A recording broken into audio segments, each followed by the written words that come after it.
Manchester United का pre season आज से शुरू होने वाला है and on popular demand no we are not covering United versus Liverpool, हम टेन हैग की टीम की बात करने वाले हैं। अगर टेन हैग अपनी साइनिंग्स ले आता है अंदर तो what we can expect from the United team, कैसे खेलेगी यूनाइटेड टीम, और अगर साइनिंग्स नहीं आती तो फिर कैसे टेन हैग टैकल करेगा इस टीम को, कैसे वो सिटी के खिलाफ सेटअप करेगा, कैसे वो क्रिस्टल पैलेस के खिलाफ सेटअप करेगा। तो हम यहाँ पे जो उसकी एयाक्स की टीम थी उससे पैलेस ड्रॉ करने की कोशिश करेंगे एंड सेंस बनाएंगे कि यूनाइटेड टीम के लिए क्या फंक्शनल सिस्टम हो सकता है एंड क्या इफेक्टिव सिस्टम हो सकता है। तो भाई बिना टाइम खराब किए शुरू करते हैं। Before we begin, this video is sponsored by the OneFootball application. The OneFootball app is our go-to app for any sort of match updates or transfer updates we need on a daily basis. The best thing about the OneFootball app is the live stream and match highlights feature. You can watch all the leagues around the world, whether it's the Norwegian league, Brazilian league, or Argentine league. In the off season, when other leagues are going on, the OneFootball app is our go-to app for any sort of football action which we need to watch on a daily basis, especially live football action. So if you're looking for an app which provides you not only updates but also live streams and match highlights, the OneFootball app is the best app you can download. The link is in the description down below. Download the app now and help support the Sunday League Pundits. United में शुरू करने से पहले बस एक छोटी सी information दे रहा था आपको कि भाई अचिन ने कल एक वीडियो बनाया था जो बारसा की financial situation, not specially Barça लेकिन इस करंट सिनेरियो में कैसे एक सैलरी कैप काम करता है, यूएस का सैलरी कैप क्या है, उससे हमें क्या सीखना चाहिए एंड क्या चेंजेस होने चाहिए जिससे अब्यूज ऑफ पावर ना हो फुटबॉल में। तो बहुत ही वेल रिसर्च वीडियो है भाई, ज्यादा लोगों ने नहीं देखा तो मैं ऊपर लिंक डाल दूंगा, उसको जाके जरूर देखना। And now coming on to United, देखो टैक्टिक्स में आने से पहले एक मैं चीज पॉइंट आउट करना चाहूंगा। फ्रेड का इंटरव्यू पढ़ रहा था तो उसमें एक स्टेटमेंट थी ना, वो बहुत स्टैंड आउट कर रही थी यहाँ पे। एंड जो पिछले यूनाइटेड मैनेजर से मेरे ख्याल से वो एसोसिएट नहीं कर पा रहा था, चाहे वो ओले हो और रैंगनिक की में कॉम्पिटेंसी में मुझे नहीं पता कितनी थी यूनाइटेड में। उसने ये कही थी कि ये जो हमारा मैनेजर है इसकी बहुत ज्यादा हैंड्स ऑन अप्रोच है एंड ये हमें हर एक फाइन डिटेल सिखा रहा है। तो इससे ये पता चलता है कि जो पुराने मैनेजर थे वो ये अप्रोच लेके नहीं चल रहे थे। अगर वो ये भी अप्रोच लेके चलते तो फिर ये आके अलग से मेंशन नहीं करता फ्रेड यहाँ पे। तो टेन हैग का ये जो अप्रोच है ही exactly telling from the zero से लेके आपको बिल्ड कर रहा है। तो ये पिछले मैनेजर्स लैक कर रहे थे एंड इस वजह से कुछ लग रहा है टेन हैग एक डिफरेंस बना सकता है यूनाइटेड की इस टीम में अगर वो अपनी साइनिंग्स ले आता है तो। और ये बात खाली फ्रेड ने नहीं, लिंडेलॉफ ने भी अपने इंटरव्यू में कही थी कि ऐसा हमने लेवल ऑफ ट्रेनिंग, इतनी आप कह सकते हो इंटेंस लेवल ऑफ ट्रेनिंग हमने पिछले मैनेजर्स के अंदर नोटिस नहीं की थी। तो ये हमें सबको पता है, स्पेशली यूनाइटेड फैंस, की ten Hag is more of a coach than a manager. हमारे पिछले मैनेजर्स सारे have been managers first and coaches second. उनके असिस्टेंट कोच पे ही उन्होंने ज्यादा रिलाय करा है, चाहे ओले हो, चाहे मोरिनियो हो, इवन रैग्निक फॉर दैट मैटर, क्योंकि सबका असिस्टेंट कोच जो कोचिंग सेटअप था उनके पीछे, वो ज्यादा on the hands on approach रखता था on the pitch, specially on the training pitch. तो टेन हैग के साथ ये है कि वो खाली मिचेल वेंडरगार्ड को डेलीगेट नहीं करता अपनी रिस्पॉन्सिबिलिटीज, वो खुद भी कैरी आउट करता है। एंड क्योंकि वो इतना इंटीग्रेट मैनेजर, तो जो उसके ट्रांसफर टारगेट्स हैं, आई थिंक यूनाइटेड के लिए उतना इंपॉर्टेंट है कि आप उन ट्रांसफर टारगेट्स को अचीव करो। क्योंकि अगर बंदा इतना फाइन डिटेलिंग में जा रहा है, फाइन ट्यूनिंग अगर इतनी दिखा रहा है टीम की, तो जस्ट गोस टू शो कि उसने कितनी थॉट लगाई होगी अपने साइनिंग्स में और जो उसके टारगेट्स है स्पेशली उसमें। मैलेसिया तो कर चुके हैं हम साइन, मैलेसिया के हमने बेनिफिट्स भी पहले डिस्कस किए, बट एक साइनिंग जो आप कह सकते हो जिसका नाम मतलब सागा बन चुका है, वो 2-2.5 महीने से वही चल रहा है, that is Frenkie de Jong. Frenkie de Jong की देखो पॉजिटिव अपडेट भी आई थी that Merto and Richard Arnold were in Barcelona, और वो बार्सिलोना में देखो मूंगफली खाने नहीं गए थे ना, वो पोटैटो चिप्स खाने गए थे। They went to Barcelona to finalise the deal, that is the most important thing. And ये सेकंड विजिट था उनका, सबसे इंपॉर्टेंट चीज है, this was not their first visit in Barcelona, this was their second visit. और पिछला जो visit था आयरॉनिकली वो एक दिन बाद था लपोटा के जो पहला स्टेटमेंट आया था कि हम फ्रेंकी डियोंग को बेचना नहीं चाहते। तो आप कोरिलेशन देखो कि लपोटा कितना मैन ऑफ हिज वर्ड है, सच्चा पॉलिटिशियन है, बिल्कुल सच्चा पॉलिटिशियन है Laporta. But coming back to Frenkie de Jong, why Frenkie de Jong is important, आप कह सकते हो ना कि बहुत लोग हम थक चुके हैं as United fans with this whole saga कि यार जल्दी करो, अब पूरा ड्रेन आउट कर चुके हैं हम इससे जो एक्साइटमेंट था साइनिंग से। But why ten Hag is so persistent is that Frenkie de Jong ना खाली आपके डिफेंस मिडफील्ड के पॉइंट ऑफ व्यू से इंपॉर्टेंट है, डिफेंसिवली भी वो इंपॉर्टेंट है और वो अटैकिंग वाइज भी इंपॉर्टेंट है। मैं उसके अगर हाईलाइट करूं उसके जो क्वालिटीज हैं, his quality in terms of when your team is transitioning going into attack, Frankie de Jong is very good at falling back as a third center back. वो बहुत बार सपोर्ट देता है अपने सेंटर बैक को, वो एक ball playing provide करता है। तो अगर मैगवायर और मार्टिनेज या हमारे पास मैगवायर और वरान होते हैं, जो भी अगले सीजन हमारी पार्टनरशिप होगी, उनको एक सपोर्ट वो प्रोवाइड करता है, एक पासिंग ऑप्शन प्रोवाइड करता है, वो as a third centre back खेल के। आप एक थर्ड सेंटर बैक खेलते हो तो आप उनमें लेफ्ट बैक को भी लाइसेंस देते हो कि तुम भाई आगे जाओ, क्योंकि आप बारसा में फ्रेंकी को देखो या आयैक्स में भी देखो, वो as a left central midfielder operate करता था, लेफ्ट साइड में ही वो ज्यादा अपना चैनल चलाता था। तो आयैक्स में वो टैग्लिफिको को बहुत लाइसेंस देता था आगे अटैक करने का। Same goes with Barcelona, Jordi Alba काफी लाइसेंस मिलता था अटैक करना, and Frenkie de Jong always used to cover. And at United अगर मैलेसिया खेलता है या लूक शॉ खेलता है, that will complement both of their games, क्योंकि Malacia going forward and carrying the ball forward काफी अच्छा है एंड वो उसके सूट करेगा गेम को। और लूक शॉ की बात करो, लूक शॉ का जो गेम का एक कमी है, वो कमी ये है कि भाई वो उसकी जो बॉल रिकवरीज है, जो उसका डिफेंसिव रिकवरी है, that is not the best. उसकी पोजीशनिंग कभी कभार खराब होती है। तो अगर फ्रेंकी डियोंग उसको कवर कर रहा होगा, जो पहले नहीं हो पाता था कवर हमारे एग्जिस्टिंग मिडफील्डर से, तो लूक शॉ की भी जो कमियां है वो आप कवर करोगे, प्लस उसकी जो पॉजिटिव एस्पेक्ट्स है which is carrying the ball forward, जो उसका एक्सजी फ्रॉम बॉल प्रोग्रेशन काफी अच्छा है लूक शॉ का एज अ लेफ्ट बैक, वो हाईलाइट होगा, उसको यूनाइटेड को कैपिटलाइज करने को मौका मिलेगा। दूसरा आपका फायदा आता है फ्रेंकी डियोंग का आना, which is in the midfield, is that you get a ball carrier, जो यूनाइटेड के पास इस समय कमी है। फ्रेंकी डियोंग की best quality is that he takes the ball from the centre back, picks it up, carries it forward, beats the man, and also lays in that killer pass. तो ना उस खाली बॉल कैरी कर पाता है, उसके बाद फाइनल प्रोडक्ट भी है, जो यूनाइटेड के पास कुछ एस्पेक्ट्स में इनकम्प्लीट प्लेयर्स है। McTominay can carry the ball sometimes, but वो बॉल ले नहीं पाता डिफेंस से। Fred can recover the ball, but वो पास नहीं खेल पाता। तो आपको फ्रेंकी डियोंग एक तरीके से इनकी कमियां भी कवर करता है, but he goes above and beyond as well. तो वो मैग्वायर से बॉल लेगा, वो आगे बॉल कैरी करके जाएगा, will put in the through ball for the wingers और फॉर द स्ट्राइकर, और या वो ब्रूनो को भी, he will provide Bruno an outlet as well. Bruno को पीछे फॉल बैक करने की जरूरत नहीं पड़ेगी, जो ब्रूनो को आप कह सकते हो गेम से बहुत चीजें ले जाती थी उसके गेम से, या उसके गेम को हर्ट करती थी और हैम्पर करती थी, was that Bruno had to fall back. Bruno अपना पूरी एनर्जी कर देता था वेस्ट, ही केम बैक, और फिर वो जब उसको ऑप्शन नहीं दिखता था, he is not the best ball carrier, तो वो आगे आके सीधे हॉलीवुड पास प्ले करता था, and he used to lose the ball. तो अब क्या होगा कि he will play in the, अब टाइट चैनल्स में हो गया, you will be in the half spaces, you will be in the just behind the striker. तो आपको इंटीग्रेट पैसेज में, जिसमें ब्रूनो का I think it suits his game more, तो Bruno can function as a better player. तो Frenkie de Jong के आने से खाली मतलब वो नहीं एज अ प्लेयर वो क्या प्रोवाइड करेगा, वो बाकी प्लेयर्स को क्या प्रोवाइड करेगा, आई think that is the most important thing with Frankie de Jong. Frenkie de Jong के आने से एक मेजर दिक्कत तो सॉल्व हो जाती है, जो ने आपको समझाया, covering for the full backs when needed and ball progression. लेकिन there needs to be a CDM मेरे हिसाब से again next to Frenkie de Jong, when you specially when you are playing smaller team, जब आप कॉट इन द ट्रांजिशन होगे, when you lose ball up field, आपके पास पीछे बंदे नहीं होंगे टू रिलाई अपॉन। अगर आप वहां पे Eriksen, Bruno and Frenkie de Jong की मिडफील्ड खेलती है, तो फ्रेंकी डियोंग को अगर सीडीएम खिला रहे हो, तो मेरे हिसाब से फिर आप उसको टैलेंट्स को वेस्ट कर रहे हो, क्योंकि फिर उसके पास उतना लाइसेंस नहीं होगा too, because if he is the last man in the midfield, आप उतने रिस्क नहीं ले सकते हो बॉल के साथ, क्योंकि अगर आप मिडिल ऑफ द पार्क में बॉल लूज करते हो, तो देन सीधा थ्रेट है आपके गोल पे, no player will do that and no manager would do that. तो वहां पे एक जरूरत पड़ती है सीडीएम की, जिसको यूनाइटेड ने अभी तक सॉल्व नहीं किया है, एंड वो किसी लिंक भी नहीं हो रहे। अब अगर एयाक्स की बात करें, तो लास्ट जो पार्टनरशिप थी, that was Gravenberch and Edson Alvarez.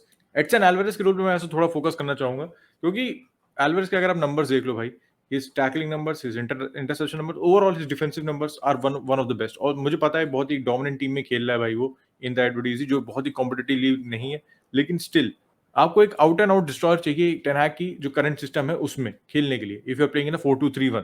तो यहाँ पे यूनाइटेड के पास वो कोई बंदा नहीं है। आप अगर ऑप्शंस की बात करें, किसको वो ला सकते हैं, डेक्लन राइस तो नहीं हो रहा है, ठीक है, कोई लिंक भी नहीं आपके उससे। एक प्लेयर था जो अवेलेबल था, जो फ्री में था, मुझे कुछ प्लेयर को, कुछ लोगों को समझ में आएगा, इसकी बात कर रहा हूँ, टगोर Boubacar Kamara, he is gone on a free to Aston Villa boys, he is gone on a free to Aston Villa. लेकिन अगर वो उसको ले आते, क्योंकि ये जो जो आपका सीडीएम है, इसको बहुत फैंसी होने की जरूरत नहीं है, डजंट बॉल प्रोग्रेशन उसका एकदम रोल नहीं है, उसका ब्रेकअप प्ले है, just keep the ball on the deck and play it simple भाई, give the players next to you जो एक बेटर बॉल कैरियर है, better on the ball as compare to you. तो वो एक वहां पे टेन हैग की टीम में एल्वेरेज का रोल होता था। यहाँ पे अगर बूवर कमार को ले आते, he is good on the ball, he keeps it simple. Defensively भाई आपको पता है वो सेंटर को खेल सकता, तो he is aerially dominant, tackles and interception numbers बेहतरीन है, पासेस कंप्लीट परसेंटेज बहुत बढ़िया, जैसे मैंने कहा is good on the ball. तो लेकिन वो शिप तो चली गई। उसके अलावा आपके पास कितने, टू बी रियली ऑनेस्ट, कितने हैं बंदे यहाँ पे। एनडीडी आपके डिफेंसिव आउटपुट तो देता है, लेकिन ऑन द बॉल ये चीज, बॉल कैरियर वो आपको चाहिए नहीं यहाँ पे। आपको एक चाहिए जो बंदा, he is a sitting midfielder जो बैठे वहां पे एंड कीप इट सिंपल। एनडीडी के कभी कभी होता है, he runs forward, takes a shot and he is gonna cost you a lot. Declan Rice का भी यही है, प्रोग्रेसिव कैरीज वगैरह उसके देखो, वेस्ट हैम की टीम में he has got a lot of licence, he does that as well. In the current market आपके पास रियलिस्टिकली बहुत ज्यादा ऑप्शन है नहीं, बजटिंग कंस्ट्रेंट भी है आपके पास, क्योंकि ये रिपोर्ट आई थी 120 मिलियन के आसपास ही आप खर्च कर सकते हैं। बार्सिलोना अलग नंगपना करी फ्रेंकी डियोंग के लेके, और अब काफी मेजर चंक आपका बजट वहां पे जाने वाला है। ऑल्दो ये काफी प्लेयर गए हैं आपकी टीम से, लेकिन still you don't have a lot of money to spend on a CDM right now if you sign Frenkie de Jong. तो इस प्रॉब्लम से कैसे डील करता है भाई? क्या वो जो एक्सिस्टिंग प्लेयर है उनको इंप्रूव कर सकता है? टेन हैग डेफिनेटली कर सकता है, उसने एएक्स में दिखाया है। या फिर अपने टैक्टिकल सेटअप में वो कुछ चेंज करेगा, which is without a CDM भाई, I think it's going to be tough for him, going to be very tough for him, especially against the big teams, या फिर टीम जो आपको काउंटर अटैक करती है, वहां पे आपको दिक्कत होगी when you are caught in transition मेरे हिसाब से। I think one of the biggest reason जिसलिए यूनाइटेड लेके आई है टेन हैग को, is that ten Hag is a better coach. हमने पहले भी हाईलाइट किया था, ten Hag is a coach. तो यूनाइटेड की कहीं ना कहीं उम्मीद है कि जो हमारे एग्जिस्टिंग प्लेयर्स हैं जो अंडर परफॉर्म कर रहे थे, उनको टेन हैग कैन ट्रांसफॉर्म, और जो उनके बीच में बेसिकली जो हिडन जेम है, पता नहीं जो अभी तक जेम दिखा नहीं हमें, एस्पेक्ट हिडन ही है, जो भी हिडन है वो कैसे वो उभर के ला सकता है बाहर। इसलिए आप कह सकते हो अभी तक सीडीएम टेन हैग ने कोई रियलिस्टिक सीडीएम टारगेट नहीं आया जिससे हम हेवली लिंक हो 3-4 सोर्सेज से ऑफ रिप्यूट। तो अब जो एग्जिस्टिंग प्लेयर्स हमारे पास हैं वो है फ्रेड, वो है मैकटोमिने, वो है जेम्स गार्नर। इन 3 प्लेयर्स में से बेन वैंडरबीक भी है, but I am talking about the CDM, जैसे उत्कर्ष ने जो प्रोफाइल को डिस्क्राइब किया। इन प्लेयर्स में कुछ एस्पेक्ट्स हैं जो सीडीएम गेम को सूट करती हैं, but there are lot of aspects which do not suit the CDM game. जैसे मैकटोमिने की पोजीशनिंग हो गई, मैकटोमिने में फिजिकलिटी है, McTominay can act as a disruptor, but वो फिर आपकी पोजीशनिंग नहीं देता, वो आपको पॉवर पासिंग एबिलिटी में साइड वे पासिंग बहुत करता है। Same goes with Fred as well. Fred में आप कह सकते हो प्रेसिंग नंबर्स हैं, but he doesn't have that physicality. तो किसको वो आइडियल पार्टनर समझता है? आई थिंक मतलब ten Hag always goes for a balance in his midfield, तो हो सकता है वो लेफ्ट फुटेड फ्रेड को खिलाए along side Frenkie de Jong, but फिर कहीं ना कहीं आप फिजिकल प्रेजेंस में मिस आउट कर रहे हो। लिसांड्रो मार्टिनेज की जितनी रिपोर्टिंग आई है, once he comes in he will be used as a centre back primarily, तो उसको सीडीएम की तरह यूज करते हैं। That is unlikely as of now. But हमने ये तो बात कर ली सीडीएम की, but what is the exact tactical setup which ten Hag will use? क्योंकि बहुत लोग पूछ भी रहे थे कि भाई आप एक बार वीडियो बनाओ टेन हैग कैसा टैक्टिकली सेटअप करेगा। तो टेन हैग की जो आप अटैकिंग टेनेट्स देखो ना, ये अटैकिंग उसके कह सकते हो जो कोर प्रिंसिपल्स है जिससे वो कभी भी हटता नहीं है, सारी टीम्स आप उसके गेम देख लो तो वो है 4 प्रिंसिपल्स है आपके। भाई पहला है crossing, his game is very reliant on crossing, वो क्रॉस काफी करता है। उसके जितने भी विंगर्स हो, कैसे भी प्रोफाइल के विंगर्स हो, ही always has a game which is heavily dependent on crossing. Crossing के आप कितना चांसेस क्रिएट कर रहे हो, चाहे आपके विंग बैक्स हो, चाहे आपके विंगर्स हो। दूसरा आता है उसका भाई काउंटर प्रेसिंग। काउंटर प्रेसिंग बहुत इंपॉर्टेंट पार्ट है उसके गेम का। जैसी बॉल लूज करो तो ही वांट्स टू, जो भी आपके क्लोज स्पेसेस होते हैं विंग पे या सेंट्रली, वहां पे आप हाउंड करो और ऑपोजिशन को, और जितनी जल्दी बॉल आप विन कर सकते हो करो। तो उसके पास elements of Klopp's game, element of Guardiola's game भी है कि कहीं ना कहीं आपको पोजेशन बेस्ड फुटबॉल भी खेलना है, आपको बॉल भी रिटेन करनी है और आपको कहीं ना कहीं प्रेस भी करना है। बॉल रिटेंशन पे हम तीसरे पॉइंट पे हैं, तो that is actually ball retention, कि आप बॉल को सर्कुलेट करो। आप जैसे अब ये ग्वार्डियोला का कोर प्रिंसिपल हो गया, बॉल को सर्कुलेट करो, don't lose the ball, keep the ball, make the other your opponent impatient, और जब वो इम्पेशेंट होगा तब तुम, जैसे वो आउट ऑफ पोजीशन होगा तब तुम स्ट्राइक करो, गो for that killer pass. That is ball retention. Ball retention वो इसलिए फ्रेंकी डियोंग को भी साइन करना चाहते हैं कि फ्रेंकी डियोंग की बहुत, आप कह सकते हो की एसेट है कि वो बॉल अच्छे से रिटेन करता है, उसको पता है कब पास देना, उसको पता है कब बॉल लेके कैरी करना, his decision making is very very on point. और चौथा जो उसका एस्पेक्ट है, कह सकते हो that is also very tied to Frenkie de Jong, is link up play. Link up play वो बहुत डिपेंड करता है जो उसके मिडफील्ड में, अटैक में, डिफेंस से मिडफील्ड में जो ये आपका लिंक अप होता है, how quickly you exchange passes and you progress the ball up the pitch. Link up play भी बहुत इंपॉर्टेंट है टेन हैग के सिस्टम में। तो ये चारों कैरेक्टरिस्टिक्स को वो हाईलाइट करने के लिए 2 सिस्टम यूज करता है मेनली। एक तो 4-2-3-1 यूज करता है and he uses the 4-3-3 system. 4-2-3-1 वो पहले आयक्स में यूज करता था जब 2018-19 वाली टीम थी, और इस सीजन अगर आप देखो तो he played not only 4-2-3-1 but उसने 4-3-3 भी खिलाया, तो मिक्सचर खिलाया। He has that tactical versatility, और वो वर्सेटैलिटी कहीं ना कहीं आप कह सकते हो यूनाइटेड चाहती थी, इसलिए आप लिमिटेड बजट में he can operate. I am not saying that is an asset, but कहीं ना कहीं अपनी वो रिस्ट्रेंट्स में अच्छा इफेक्टिव प्लान ला सकता है। और हमने शुरू में भी कहा था कि भाई टेन हैग को एक इफेक्टिव और एफिशिएंट दोनों ऐसे प्लान बनाने पड़ेंगे जिसमें वो जो प्लेयर्स है उनको भी यूटिलाइज कर पाए, और जो प्लेयर्स वो ला सकता है उनको भी सबसे बढ़िया से इंटीग्रेट कर ले टीम में। बाकी सब तो ठीक, लेकिन हैरी मैग्वायर को जो कप्तानी रिन्यू कर दी, एक तरीके से कह दिया कि Harry Maguire will be the captain of this season. कितना हैरी मैग्वायर को इंप्रूव करते हैं वो देखने वाली बात होगी। क्या पता है हैरी मैग्वायर अपना अस्सी मिलियन का प्राइस टैग जस्टिफाई कर लें, लेकिन मुझे हैरी मैग्वायर को कैप्टनसी एक्सेप्ट करने से दिक्कत नहीं है। लेकिन इन द हाइंडसाइट जो मैग्वायर मजाक उड़ेगा वो मैं करने नहीं बैठा हूँ। हो सकता है मैग्वायर अपने को रिडीम कर ले, could be a possibility if he is used in a right way. भाई इंग्लैंड के लिए देखा, he can be a good defender. ये नहीं कह रहा हूँ he can justify the 80 million price tag, लेकिन he can be a good solid defender for you. तो हो सकता है टेन हैग उसमें वो रीडिफाइन कर ले जो हमने लेस्टर में देखा था।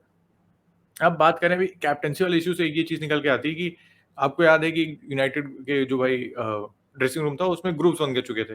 इंग्लिश वाले बंदे एक तरफ थे, एक रोनाल्डो का कैंप था, एक कैंप में सपोजली मैग्वायर लीड कर रहे थे एंड रोनाल्डो से बहुत खुश नहीं थे उस ड्रेसिंग रूम में।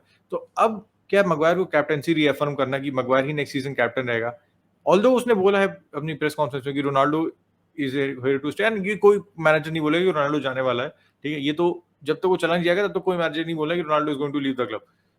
तो क्या ये एक इंडिकेशन दिखा रहा है कि रोनाल्डो क्लब छोड़ के जाएगा, giving Maguire the captaincy for this season as well? क्योंकि रोनाल्डो इससे नाखुश था। ऑल्दो रोनाल्डो के नाखुश होने से क्लब नहीं चलने वाला। क्लब मैनेजर ऑपरेट करेगा, बोर्ड ऑफ डायरेक्टर्स ऑपरेट करेंगे, जो मैनेजर के ऊपर बंदे वो ऑपरेट करेंगे। लेकिन क्या है कि टेंशन शो कर रहा है कि रोनाल्डो शायद इस सीजन क्लब में ना रुके। You can take it both ways. मुझे लग रहा है मैगवायर को लेके ये भी हो सकता है कि you are not trying to cause any sort of further turmoil, या आप ये नहीं चाहते हो कि भाई और ड्रेसिंग रूम बिखरे, क्योंकि मैगवायर अभी आया है। I don't think pre season में आके आपको एक और कोई बोल्ड रिमार्क देने की जरूरत है, क्योंकि आप देखो रैगनिक के साथ जो दिक्कत थी, मतलब जो बोर्ड ने उसके साथ जो आप कह सकते हो नाराजगी थी, वो यही थी कि he was being too confrontational. वो बहुत ज्यादा आगे पब्लिक में ज्यादा ही कीचड़ उछाल देता था, यूनाइटेड में बहुत ज्यादा ब्लंट था, विच आई पर्सनली लाइक कि आप ऑनेस्टली जो चीज है उसको ऐसे ही पोर्ट्रे करो। वो कर रहा था, बट बोर्ड को अच्छा नहीं लगा कि भाई तुम अपनी डर्टी लॉन्ड्री पब्लिक में क्यों ला रहे हो। तो I think that is why ten Hag तुरंत आके वही नहीं कहेगा कि मैं कैप्टनसी चेंज करना चाहता हूँ। आई डोंट थिंक कि फेस वैल्यू पे हमें लेना भी चाहिए। अभी उसने कहा है कि मैगवायर कैप्टन है, once Lisandro Martinez comes in, क्या पता Martinez and Varane play as a centre back pairing, which is I am not even saying that it's a hypothetical situation, बहुत लाइकली है, ऐसा हो सकता है। तो मैगवायर होगा नहीं टीम में, ultimately you give the captaincy to somebody else.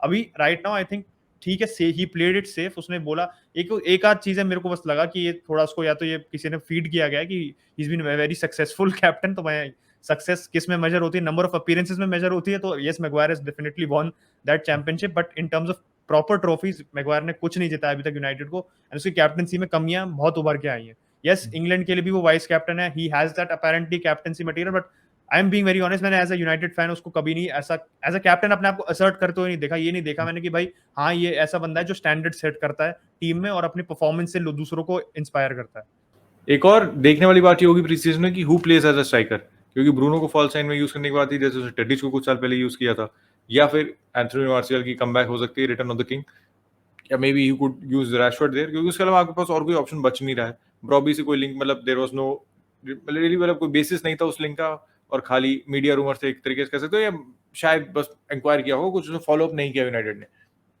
और किसी स्ट्राइकर से आप लिंक हो नहीं रहे हो। There is no big striker available on the market. तो यहाँ पे मेरे ख्याल से अगर रोनाल्डो जाता भी है ना, तो आप मार्केट में जाके पैनिक बाई करके ओवर पे करके अगर किसी रिप्लेसमेंट को लाते हो तो वो समझदारी नहीं होगी। I would rather said that you go, एक विंडो दो, जैसे सिटी ने किया था, उनको केन नहीं मिला तो किसी और के लिए नहीं गए, they waited for a season, they have now signed Holland, one of the best striker. तो मेरे ख्याल से यूनाइटेड को भी इसी अप्रोच के साथ जाना चाहिए। जो आपके पास टूल्स हैं उनको भी, अगर आपको लग रहा है कि अगर आप अप्रोप्रिएट तरीके से उसको यूज करके टॉप 4 फिनिश के लिए फाइट कर सकते हो, तो definitely go for that approach rather than signing a panic buy, जो जिसके चांसेस कम काम आने के बहुत ही कम है, जिसके चांसेस फायर होने के बहुत ही कम है। तो if Ronaldo leaves, let's see who's going to be used as a striker, and pre season इस चीज को बहुत अच्छे से डिफाइन करेगा कि स्ट्राइकर रोल में कैसे कैसे वो एक स्ट्राइकर अपने स्ट्राइकर से क्या रोल चाह रहा है, क्योंकि हमने उसकी बहुत ही डाइवर्स टीम देखी है, from the Champions League team to the last hauler वाली टीम, दोनों में बहुत ही अलग स्ट्राइकर थे। तो ये एक देखने वाली बात होगी कि what does he expect from his striker end what does he want from his striker. बस इसी के साथ काफी लंबा वीडियो हो चुका है, आपको कैसा लगा नीचे कमेंट सेक्शन में बताना। होपफुली कुछ वैल्यू एडिशन किया होगा, क्योंकि हम थोड़े से वैल्यू एडिशन वीडियो पे फोकस कर रहे हैं। तो अगर आपको अच्छा लगा भाई तो please hit a like on this video. इतने यहाँ तक देख रहे हो तो सब्सक्राइब करना तो बनता ही, एंड बेल आइकन को ऑल पे दबा देना, जिससे आपको इस वीडियो को नोटिफिकेशन आ जाए। Will catch you tomorrow, bye bye.